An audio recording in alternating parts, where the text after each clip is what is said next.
से गायब चल रहे थे चीफ इंजीनियर विमल नेगी। कल उनका शव बरामद हुआ है और कई सवाल खड़े हुए हैं। कर्मचारियों ने भी एक पत्र मुख्यमंत्री को लिखा है और प्रबंधन के बदलाव तक की बात कही है और इस तरह की प्रताड़ना की भी उन्होंने भी जिक्र किया है, निष्पक्ष जांच की मांग की है। किस तरह से देख रहे हैं इस मामले को? कानून व्यवस्था के संदर्भ में हमने विधानसभा के अंदर भी ये मामला भी उठाया। इसके अलावा और भी जो दूसरे मामले जो कानून व्यवस्था से जुड़े होते हैं उनको उठाया है। और मैं पहले भी इस बात को कह चुका हूं कि हिमाचल प्रदेश में कानून व्यवस्था नाम की कोई चीज रही नहीं। ये विधानसभा के अंदर हमने ऑन रिकॉर्ड बोला है, विधानसभा के बाहर बोला है। और जिस प्रकार की घटनाओं का ये सिलसिला चला हुआ है, एक के बाद एक घटना हो रही है।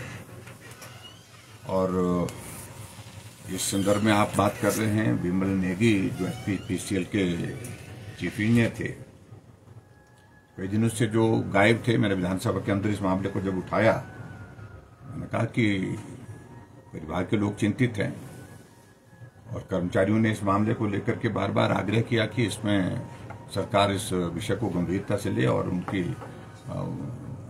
वो कहाँ हैं इस बात को सुनिश्चित करें, उनको सुरक्षित रखना बहुत जरूरी है। ऐसे में अभी जो घटना घटित हुई है और उसके बाद कल शाम को मालूम पड़ा कि भाई उनकी डेड बॉडी रिकवर हुई है। अब प्रश्न ये पैदा होता है कि ये हत्या है या आत्महत्या है। ये भी एक विषय है, ये भी जांच का विषय है। लेकिन लगातार परिवार के लोग इस बात को लेकर के कह रहे थे, सरकार के पास भी कहा, बाहर भी उन्होंने कहा, पुलिस के अधिकारियों के पास भी बात कही है कि जिस प्रकार से दबाव में उनसे काम लिए जा रहे थे, काम करने के लिए कहा जा रहा था, कुछ काम ऐसे जिसमें बहुत सारी कंट्रोवर्सीज भी बताते हैं, उन सब काम के लिए उनके ऊपर दबाव लगातार जो डाला जा रहा था, उसके कारण वो बहुत बड़े डिप्रेशन में थे और आखिरकार अब वो इस दुनिया में नहीं रहे। और ये जांच का विषय है। एचपीसीएल के कर्मचारियों ने, अधिकारियों ने भी सारे मामले को लेकर के मांग की है और जो अधिकारी हैं वहां पर मौजूद इस वक्त लगे हैं। उनमें से कुछ अधिकारियों के बारे में बड़ी कंट्रोवर्सीज बहुत पहले से चली हुई थी, लेकिन हम यही कहना चाह रहे हैं कि सारे मामले में सरकार गंभीरता से इसकी जांच करे। जांच करने के बाद जो दोषी हैं अगर इसमें, तो उनके खिलाफ कार्रवाई होनी चाहिए, निश्चित रूप से कार्रवाई होनी चाहिए। सर, क्या सीबीआई जांच की मांग विपक्ष करेगा? क्योंकि पुलिस अभी दो पुलिस जांच कर रही है, शिमला पुलिस भी जांच कर रही है, डेड बॉडी का मामला बिलासपुर कर रही है और परसों वो डेड बॉडी देखी गई थी। कल विधानसभा के अंदर सूचना आती है कि उनकी तलाश की जा रही है। डेड बॉडी परसों मछुआरों के माध्यम से देखी गई। मैं इस बात को लेकर पहले भी स्पष्ट कर चुका हूं कि ये मामला जिस तरह गंभीरता से लेना चाहिए थी सरकार को, शायद नहीं लिया गया। और मैं देख रहा था कि कांग्रेस पार्टी के ही वरिष्ठ मंत्री जगत सिंह नेगी जी ने सारे मामले को लेकर के मीडिया के सामने भी अपनी बात कही थी। और आज हमको मालूम पड़ा है कि उनकी पत्नी का जो बार बार इस बात के लिए कहना है, हमसे मिलना नहीं हो पाया, लेकिन जो जानकारियां जो प्राप्त हो रही है उसमें उनका यही कि वो बहुत ज्यादा दबाव में थे। और इस सिलसिले में मुझे जो आवश्यक लगता है, एक तो इन्वेस्टिगेशन होनी चाहिए, फिर इन्वेस्टिगेशन होनी चाहिए। और एचपीसीएल बहुत लंबे अरसे से, पिछले लगभग 1.5 वर्ष से 2 वर्ष से बहुत बड़ी कंट्रोवर्सीज में रही है वर्किंग में, और उनके अधिकारियों के चिन्हित होकर के नाम उजागर हुए सारी कंट्रोवर्शियल वर्किंग में। तो ऐसी चीजों में मुझे लगता है कि कहीं दबाव के चलते ऐसे हालात पैदा तो नहीं हुए कि जिसके कारण वो आत्महत्या करने के लिए विवश हुए हैं। ये भी एक प्रश्न लोगों के बीच में है। तो इसलिए इस सारे मामले को लेकर के हम यही कहना चाह रहे हैं कि जांच हो, ठीक तरह से जांच हो।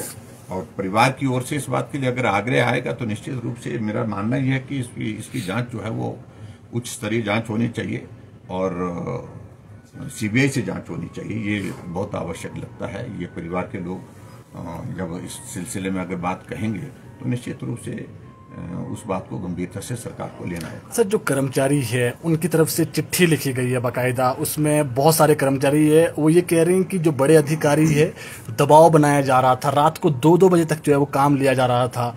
तो कहीं ऐसा तो नहीं है सर कि जो प्रेशर था और उसके चलते इतना बड़ा जो कदम है वो उन्होंने उठाया है? देखिए, मैं इस बात को लेकर पहले भी कह चुका हूं कि ये HPPCL जो है पिछले काफी समय से कंट्रोवर्सीज में रही है। काम कर्मचारियों पर, अधिकारियों पर ज्यादा समय लेना, दबाव में काम करवाना, ये एक पक्ष अलग है, लेकिन गलत काम के लिए भी दबाव डालना ये भी जांच का विषय है। सही काम के लिए ज्यादा समय काम करने के लिए आग्रह होता रहता है, क्योंकि जो टारगेटेड प्रोजेक्ट्स होते हैं उनको पूरा करने के लिए कई बार इस प्रकार से कहा जाता है, लेकिन गलत काम को दबाव डाल करके करवाने की कोशिश करना ये सचमुच में एक बहुत बड़ा चिंता का विषय है। इसमें जो बात आ रही है वो बात ये आ रही है ज्यादा, इसलिए मैं समझता हूं कि इसकी जांच जो है एक बहुत जरूरी है और बड़ी एजेंसी से होनी चाहिए।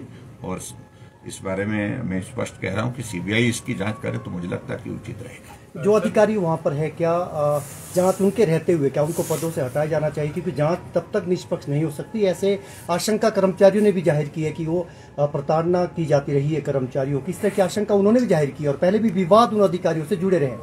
मैं पहले कह चुका हूं इस बारे में, मुझे लगता है बार बार कहने की आवश्यकता नहीं। ये बहुत बड़ी कंट्रोवर्सी में रही है HPPCL, उनके अधिकारियों की जहां पर पोस्टिंग की गई थी उनकी वर्किंग की वजह से, और बहुत सारे गंभीर आरोप लगे हैं। बहुत सारे गंभीर आरोप के साथ साथ में बहुत सारी चीजें जो है वो मीडिया में सर्कुलेट हुई थी, गुमनाम पत्र भी थे।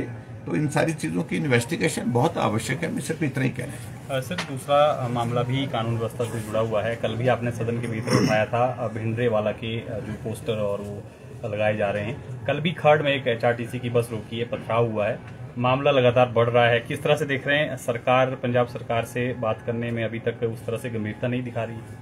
मैंने इस संदर्भ में पहले भी विधानसभा के अंदर अपनी बात कही है। मुख्यमंत्री जी को तुरंत जो है पंजाब प्रांत के प्रदेश के वहां के मुख्यमंत्री से बात करनी चाहिए और सौहार्दपूर्ण माहौल को रिस्टोर करने के लिए प्रयत्न करने चाहिए।